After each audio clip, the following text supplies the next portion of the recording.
My name is Dewey Finn, and no, I'm not a licensed teacher, but I have been touched by your kids. And I'm pretty sure I've touched them.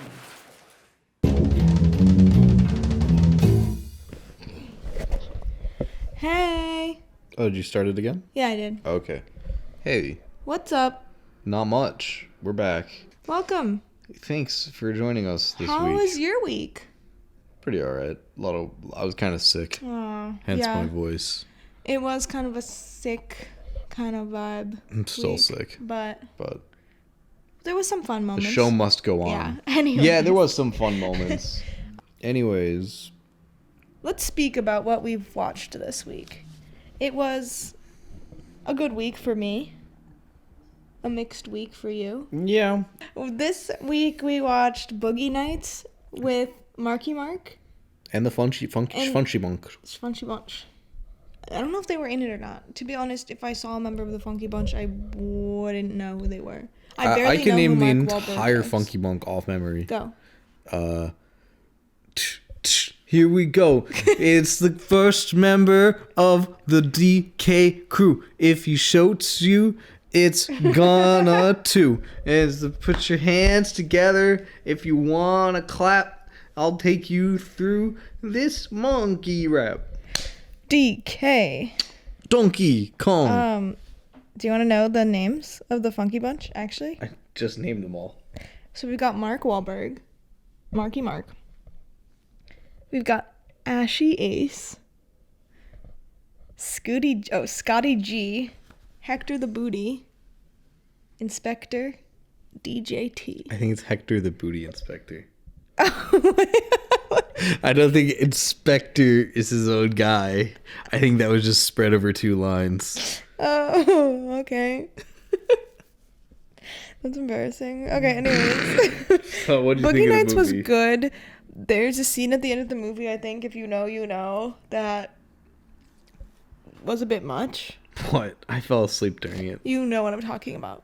It's a long-ass movie. Oh, at the very end. Yeah. The last shot of the film. The prosthetic. Yeah. Yeah. The fact that that's not real is what makes me upset. Oh, I just was upset by just the... But if you like Marky, like, if you're one of those people... Maybe you're from Boston or something and you think Marky Mark is cute or, like, sexy, you'll probably like this film. It's a Paul Thomas Anderson movie, so it's, like, honestly too long, but it was fun. I liked the vibes. It was too long. It was, like, 70s vibes. That's why I had to take a little nap before the movie started. Then Following that, we watched Saturday Night Fever with the guy from Pulp Fiction. Travolta. Yeah. And This that was one, like that was like if Boogie Nights didn't have a plot. No. See, what happened when we were watching this was that, as you know, if you've seen Saturday Night Fever, the plot is like he wants to dance. But every time that he danced, for some reason, you needed to leave the room. So you just kind of missed all of the dancing scenes. That doesn't... Yeah, so it was a movie about a guy in the 70s doing things. And to be honest, I didn't even rate it on Letterboxd, which to me means that we didn't even watch it to the end. No, we definitely didn't. We turned it off. Okay, well, but ever since we incorporated that policy, that's how I've been rating movies now. You know, if we start a film, you rate it? It gets a mention on Letterboxd. Yeah. Okay, so this actual week we watched High Fidelity. This is a crazy movie because it's got Jack Black. It's got John Cusack. It's got Joan Cusack. It's got Todd Luizio. Lisa Bonet. Catherine Zeta-Jones. Joan Cusack. Yeah. It's Tim got Lily Robbins. Taylor. It's got a star-studded cast, if I'm being real. And so it's an early 2000s film. And by that I mean it was literally from 2000. About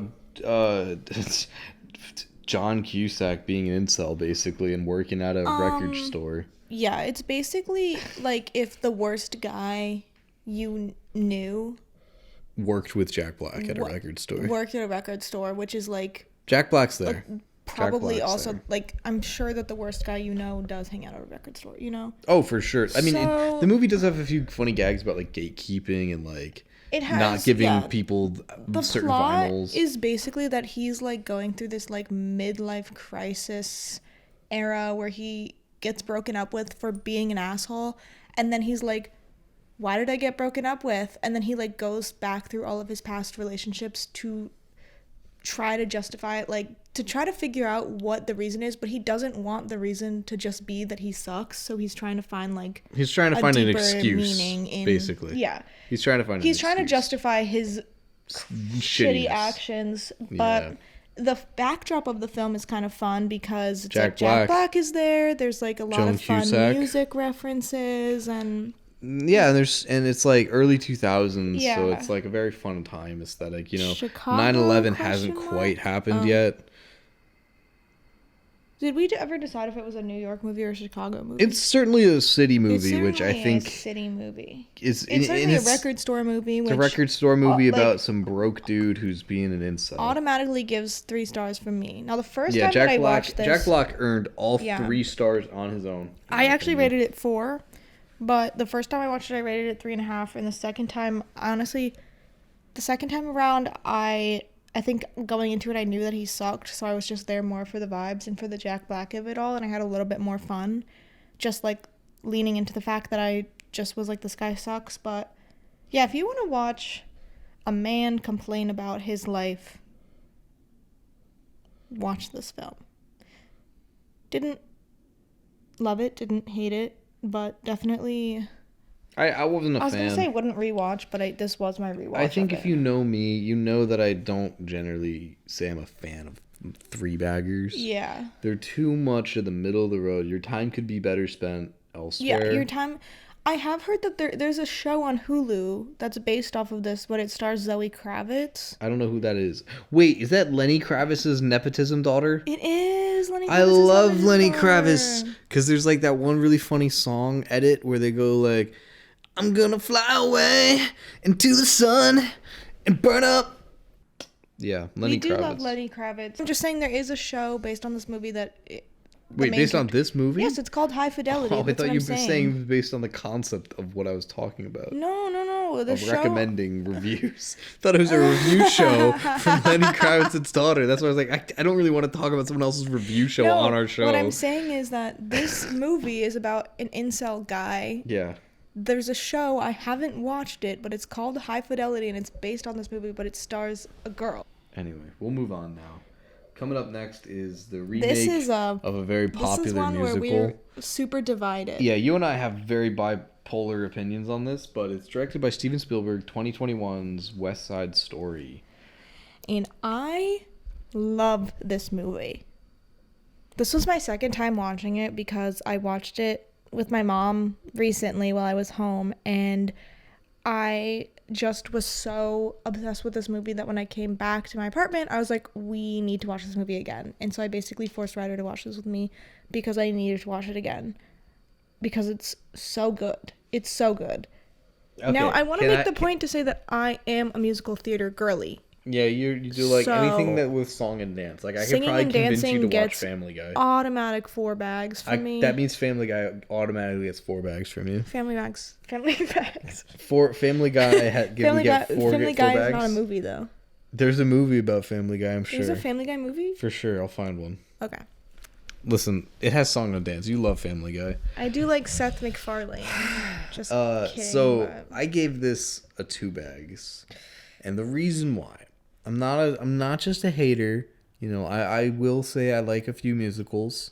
I like the Phantom of the Opera, and that's a great opera, so that kind of counts.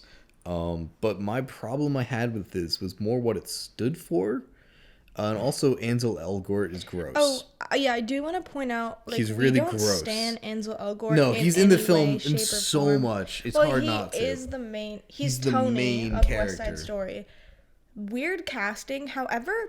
People were clowning on him so hard in this, and when I watched it, I thought he was fine in it. I didn't think he was great, but he wasn't. I was really expecting he kind of really tore me from the film. This to bring the movie down for me, and to be honest, seeing him just makes me past that it's Ansel Elgort, it's fine. But see, I couldn't look past it for me. His acting was His acting wasn't great. It definitely wasn't as good as something like Baby Driver, where he doesn't have much dialogue. Yeah. The biggest problem I had was the way Steven Spielberg addressed the aesthetics of the film. The plot is fine, the music is fine, the choreography is great. Yeah, but I also feel if you have a problem with the plot or the music, it's like not. It's not his fault for remaking it, but I've never seen the original, so yeah. So this was your first time. This is my first time story. seeing West Side Story, so like I'm not here to judge a critically acclaimed plot of West Side Story. Like it's a fine story about like two distinct gangs in New York. It's a Romeo and Juliet. It's a Romeo and Juliet in New York. Yeah, it's kind of fun. Honestly, I should have studied this at some point when I was doing Romeo and Juliet at some point in some class somewhere, so it's crazy that I haven't. Yeah. But I digress. The point I'm trying to make is that on an aesthetically speaking level, while I did appreciate how the lighting mimicked some of theater's like stage lighting and spotlights, I thought the color grading in cinema darkness of it all was just dumb. Because the plot and vibes of it all are very uplifting and energy free. It takes place in the 30s? 60s. And yet it looks like a 2010s John Woo, you know.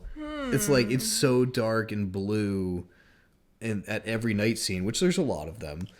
It's like, I would have preferred if they went more like Hitchcock in terms of the color space rather than like Matrix. You know what I mean? Something about the fact maybe it was shot on digital versus film. It definitely was shot on digital, I think. Yeah, it just has that. It has that very distinct digital feel to something that is supposed to be a period piece, and in every other sense attempts to get that. It does get a little bit.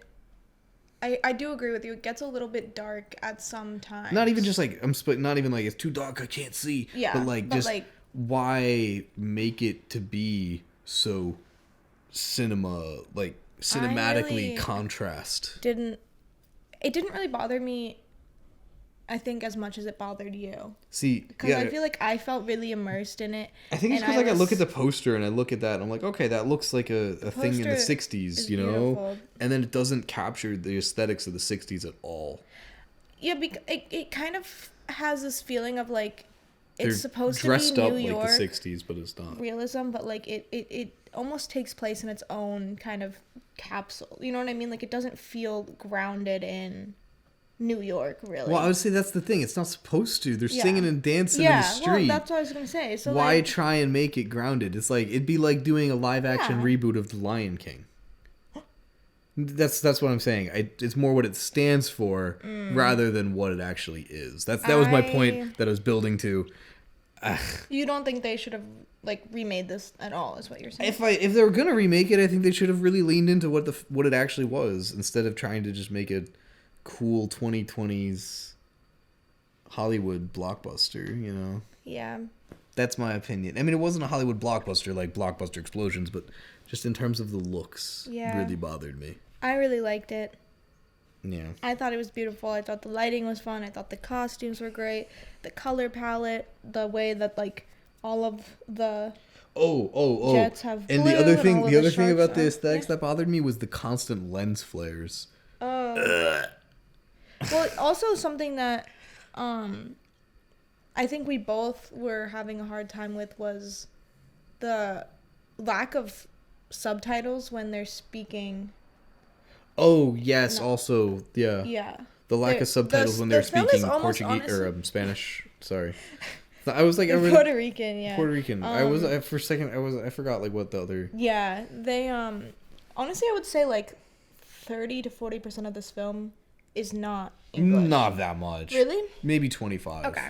Maybe 25, but it's like there are moments when it's like amount of time is like there's a few lines that get delivered that you could have benefited from hearing. We were trying to figure out if subtitles would have been like just fully having the English translation would have been better, or because I kind of think that I think it's good to have the original language with just subtitles, because like what benefit is writing the subtitles in Spanish when you have subtitles in English turned on? Yeah, I don't know. It's interesting because like you can watch the film and get the story out of it. It's not like you need to. Yeah, I mean we did. But it's also like there's certain lines that I feel like would have.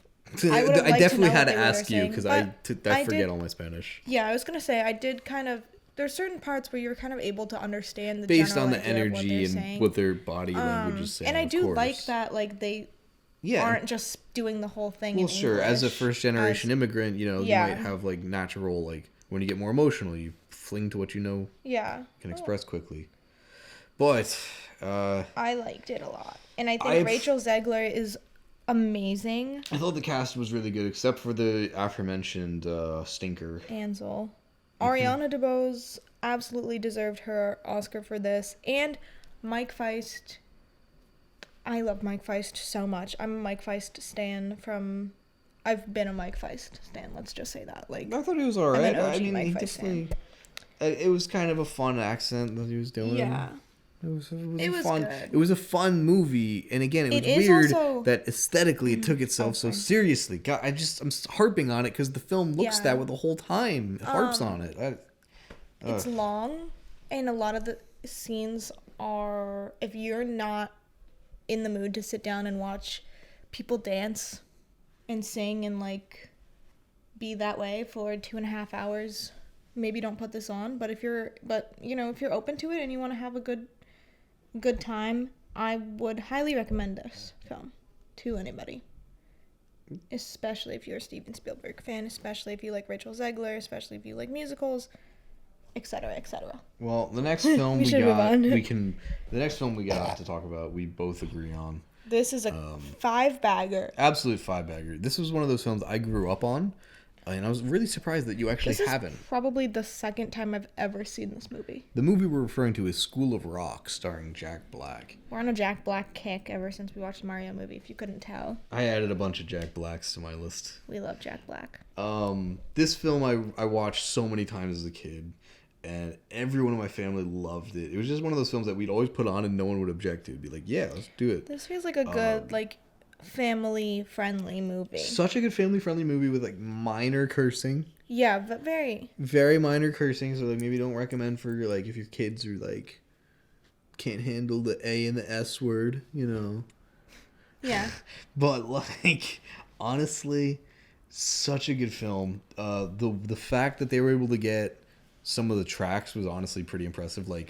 Getting Led Zeppelin for the Immigrant Song was... And they only needed it for, this one short driving scene. Again, it's just a film that does music really well, does school teaching characters, kindergarten cops. In it. Miranda Cosgrove sort of shines above the rest. But she's literally Miranda Cosgrove. She's Miranda Cosgrove. Everyone else holds their own. Yeah. Remember that large girl that sings beautifully? Yeah. Her performance was really, really good too. Yeah. All the kids are really good. All the kids are stellar in this, and Mike White is also there. Yes. The roommate, if you don't know who Mike White is, he's Jack Schneebly. Black's roommate, the original Ned Schneebly, who Jack Black impersonates to go work at the school. And I'm a big fan of Mike White, which is all the crazier that I haven't seen this Honestly, can I say real quick, Mike White's acting is probably the worst in the film. But it's almost like he has such an energy for his character. I don't think anyone else could do it. I think he does it perfectly. Because he has the exact face that character needs to have. However, there's this one part where there's a crowd in the insert crowd, shot. and it's so... They clearly were just all right, now say this. And he goes, yeah, okay, this. Yeah. He's trying his best. He's trying his best, but it was honestly really good. Appreciate. 5 bags, a billion sodas, Jack Black. This, and no other person could play this role besides Jack Black. This movie... It had to have been written. I Googled it, and I couldn't find any, no proof. I found an article that was Mike White says that Jack Black made this movie, and I was like, well, duh. Well, the reason I could say that is before the film was produced, while they were making it, they begged Led Zeppelin on camera in costume with the kids to use the song. Oh, the Immigrant Song. Yeah, the Immigrant Song. So, I know that Jack Black was a big part of the production and really pushing for this film to be made. So I wonder, how much of his character was actually written for him, because it's just... He's great in it. It is Nobody else commits to the bit like him. It's his, what's that Robin Williams film? Good Will Hunting. It's Jack Dead Black's... Poets Society. Dead I Poets think is what Society. you're trying to say. Yeah. Same thing. I meant all of those. Yeah. It's Jack Black's American Dead Beauty. Poets Society wasn't depressing. Or A Beautiful Mind.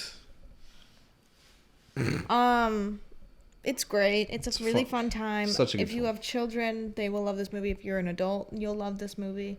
It's great. Speaking of movies that adults will love, moving on to the last movie this week. This is 40, starring Paul Rudd and Judd Apatow's entire family and Paul Rudd. directed as the by dad. Judd Apatow. So basically, it's He made his wife and kids act in this movie, and then instead of like him being the dad, it's just Paul Rudd. It's so great. It's insane, and it works so well It does, but it's also like with the kids, at least. It's just I kind of feel like it's a missed opportunity, honestly. You wanted Judd in front of the camera? Oh my god, so badly. So badly. He could have just been love he could have been the Paul Rudd, worst though. actor ever, and I would have loved it like a million times more. I just love Just Paul the Rudd. authenticity of having someone's whole ass family acting out a film based on, because come on, Is he this wrote this based too. on? Yeah, but like, I mean, it has to be. If it's a romance comedy about his family turning 40, yeah, like it has to have some influence from This his own movie life. is like basically. I liked everything about this movie except the ending. I have to say. I just wish I just really wish Judd Apatow put himself in it and really sort of full sent Yeah. the concept of like this is a This self-insert is 40. character. Yeah, because basically the film is called This Is 40. It's about Two people turning people 40. who are married turning 40 and just how that's affecting their Dynamic and life. And it's a funny really interesting movie. concept, and it's Funny. very funny. I will say the kids, Maud and Iris, absolutely make this film. Like I feel like because they're sisters in real life, They kind of do. and their the cuts to like them doing stuff is like honestly perfect. There's a few parts where like Paul Rudd and Leslie Mann's characters kind of like are doing a scene, and it's kind of like, okay, we get it, you know? Mm-hmm. It's like that kind of vibe, but then they cut back to like Maud Apatow doing something, and it's like, I'm loving this. I don't know. I thought it was a really interesting concept. I'm only 22 years old, so I don't know what it's like to be 40. I think this would be a fun one to rewatch when I'm 40 and be like, see how it goes. But yeah, I think there were some moments of like depression when Yeah. it's sort of gets a little bit heavy-handed with like we are going to die, like that's it's a little life. bit, yeah. But But it's interesting. If you're in the mood for comedy that has that as a backdrop, It's a Judd Apatow film. It's like not gonna be too, you know what I mean? It's Judd. it doesn't get It's too Judd. heavy. But I will say, for a Judd Apatow film, It's definitely one of. I mean, I've only seen a couple of his films. for a but Judd Apatow film, I would say it's relatively more- heavy Yeah. in terms of the whole midlife crisis Yeah. angle. Yeah. Considering the 40-year-old virgin's similar but a lot more fun. Yeah. Also, Megan Fox is in this. Oh right. And I didn't realize it was Megan Fox for a little bit, which was an interesting take. But it's fun. It's a good movie. I liked it. The ending kind of threw me off a little bit because, I mean, should I spoil it? Let's give a spoiler warning. A quick spoiler warning. Quick spoiler for the end of warning, this and if you film. do want to watch this without getting just spoiled, skip ahead like a minute, maybe. Okay, well now you can spoil it for the people that haven't watched. Basically, the mom is pregnant, and I liked this concept. However, everybody finds out, and like they start dealing with it within like the last like 15 minutes of this movie. That's true. And it's like, I would love to see how that affects like the dynamic, you know, of them being 40 and being like her being pregnant at like an older age and like already having these kids and stuff like that. Like that was a really interesting concept that they kind of just like threw in at the end, and it was like, okay. And then like you're wondering like, how are they going to deal with it? They don't really explain it, but there's a scene at the very end where they're just like, well, guess we'll have to sell our house. And then the movie ends. I forgot about that. You're so right. That was like a little bit. Yeah, it's supposed to be like uplifting in the sense that they're growing to be less materialistic or like. Yeah, they're like, we'll make memories in the new house. But then like it would have been really cool. It's 2012. The housing you see crisis is them, right. Like imagine if like we got to see them like sell their house and like Yeah, it dealing was with a like bit of living in a new place, I don't know. It just like felt like that storyline was really interesting, but it wasn't played At out all, enough yeah. for me. So I either wish it like didn't happen or they did more with it. Cuz like the original story was already interesting enough for me to like have just watched that, like people being 40 and like dealing with their children and existing and stuff, you know? So that's my take on it. Anything else to add? So this is 40. Yeah. I do think, no, not really. Okay. It was fine. It was fine. It was good. I'm glad. 3 to 4 bags, I Yeah. would say. I gave it 4. I'd say it's worth the time-ish. I mean, it's a Judd Apatow film, so it's a little bit longer than it needs to be, but it honestly didn't feel that bad. Like, It it wasn't. didn't feel like It was good. It was good. Yeah. It was a good. It was a Yeah, good. yeah. Okay. Well, should I say we're doing a game? This is wait. Sure, you can intro I the came segment. up with this segment. I mean, it's not. Yeah, like a you got super- credit. It's not a You super did it. original idea. No, you got the credit. You came up with it. So I can't think of anything smart. I get it. Whoa. I'm kidding. That was a joke. It was a joke. We're playing a little game. Basically, we're gonna give each other questions about what movie you would put on in what scenario, and then we have to answer. Yeah, my scenario is you're at your neighbor's like movie night. What movie are you recommending to the whole neighborhood? So this is like a block party type Pretty much, sitch. yeah. Is there like, okay, what I need to know is like, is there children or like, Yes. what's the youngest age? Youngest age is probably like 12. I'm going with Shrek 2. Ooh. Because that is fun for all ages. I That's think a in really this good kind of, one.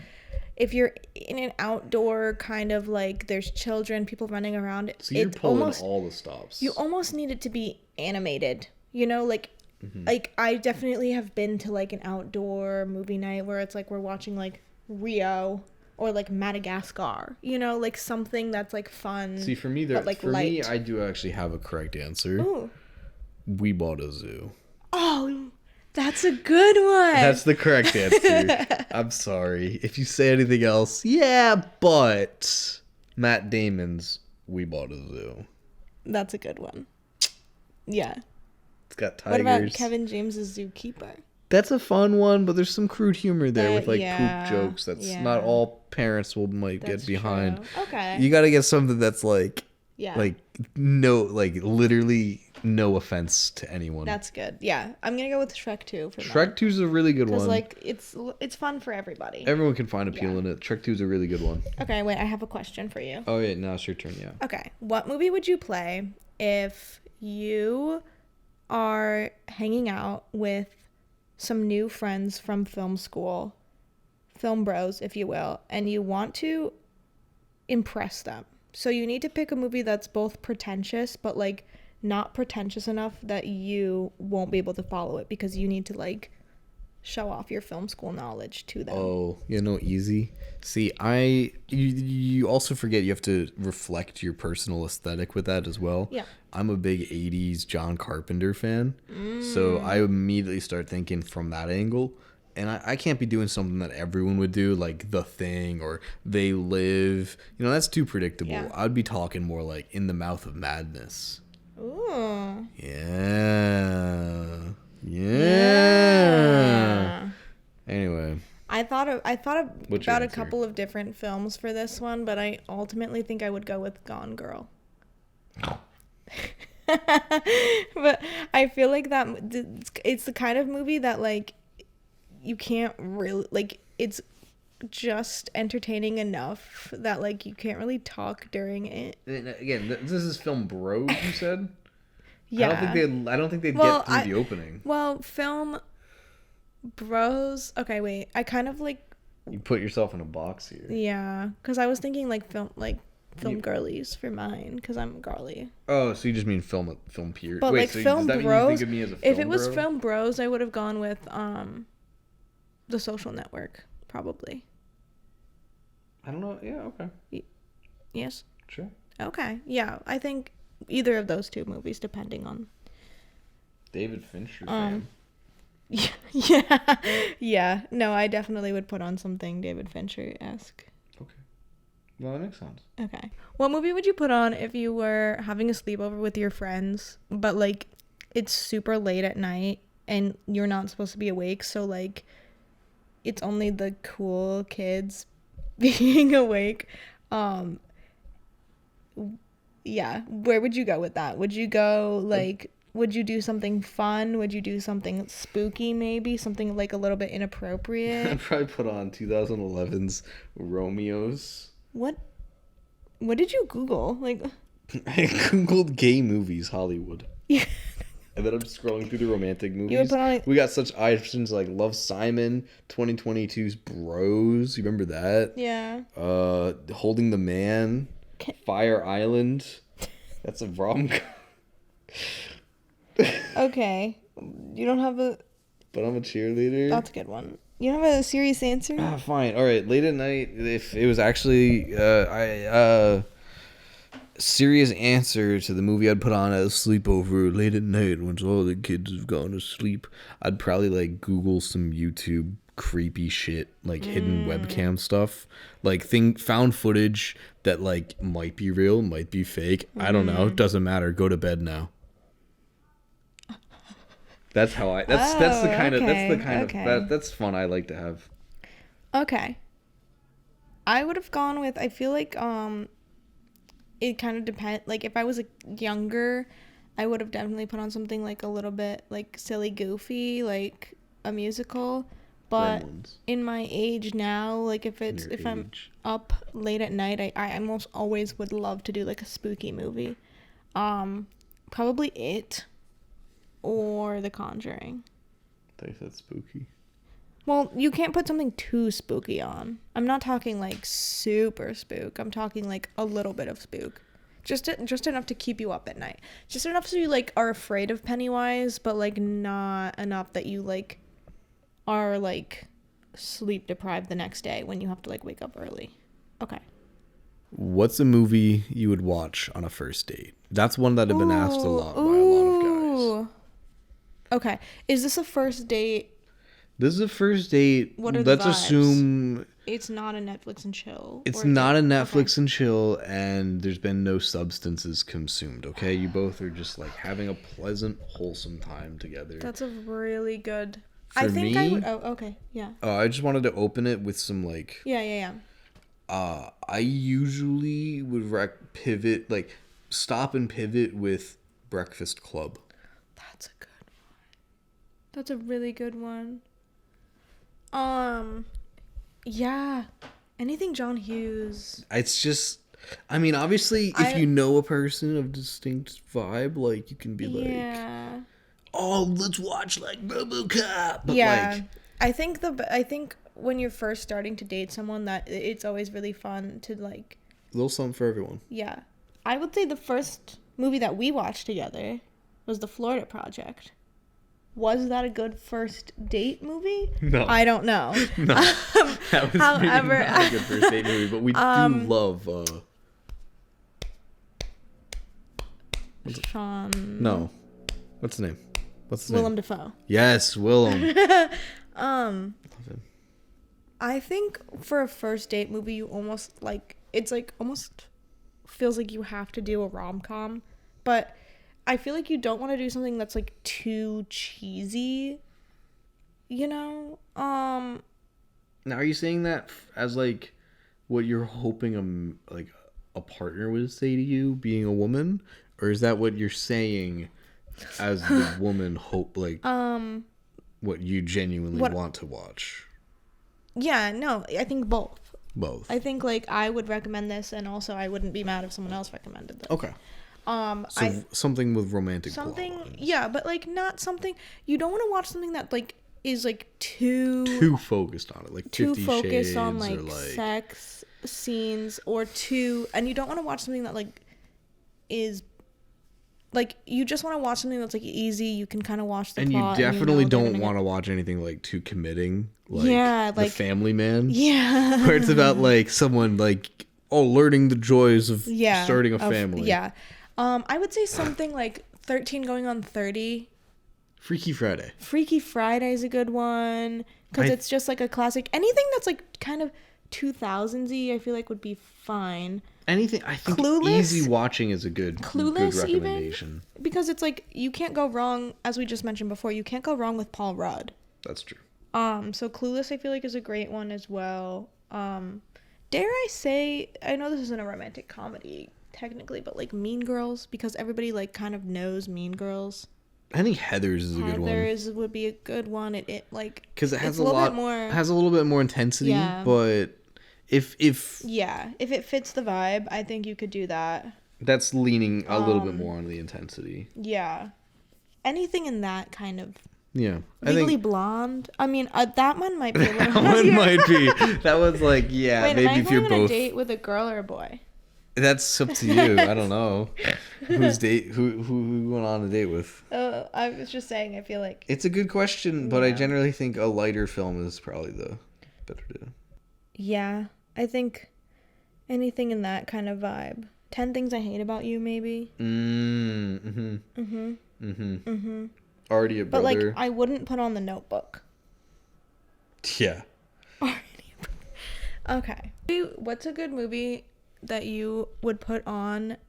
Say your best friend, somebody that you care about, just went through a breakup, and they want to like hang out and have like a, you know, a day of just like, like hanging out, watching movies, just like chilling. Like, what movie would you put on? I think that depends on your friend. Because for me, I know a lot of people who'd prefer to play video games or would prefer to like binge an anime series. So I think it really depends on the individual. It's hard to give broad term breakup advice. Yeah. But that being said, there is exactly one film where it's like just makes you feel good. Yeah. And it doesn't give you big questions. There's no romantic plot lines. There's no fucking sex. The Big Lebowski. Where's the money, Lebowski? That's a good one. Where's my fucking money, Lebowski? That's a good one. Anything stoner comedy. Yeah. Oh yeah. Yeah. Generally, like Seth Rogen. Core? Yeah, but Maybe you not as gotta far as remember Seth you Rogen. gotta remember a lot of these movies start with like a loser who just got dumped, so it has to be a proud loser. Or better yet, think of something like Star Wars. Oh yeah, like something that's just like completely not grounded in like reality. Something so out there. Because you don't want to like, yeah, you don't want to be watching somebody that like is going through a breakup. However, can I say my pick for that? Sure. And maybe this is just like because this is a movie that like me and my friends all love, Mamma Mia. Okay. I feel like if I was in a bad mood and you put on Mamma Mia, I would immediately not be in a bad mood. Same with Pitch Perfect. And this is like I feel like those are the two movies that me and my friends, if anybody was in a bad mood, we would just put those on. So maybe that's just speaking directly from experience. But see, last time I had like a breakup worthy level bad panic attack was I binged probably 3 seasons of the 1960s anime Lupin the Third.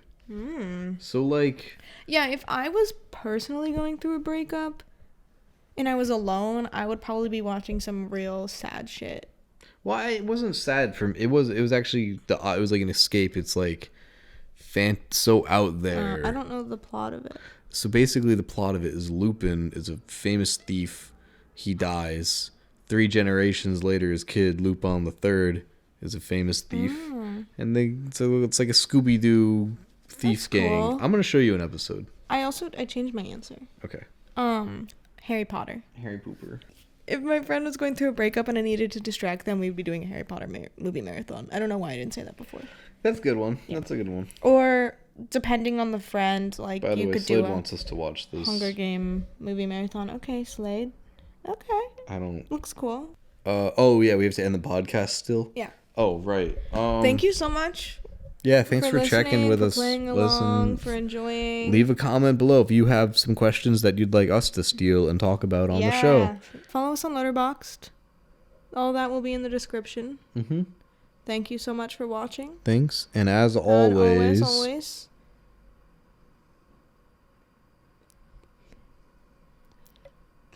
Have a great week. have a great week. I thought you were gonna say something. I don't know what we say every We don't have time. an outro yet. We don't have an outro Wait, yet. should That we- was we it. should That's come up it. with one? No, that was it. Okay, you bye. Say, have a great week. I thought you were gonna. No. Okay. Fine. I'll Okay. say it. As always.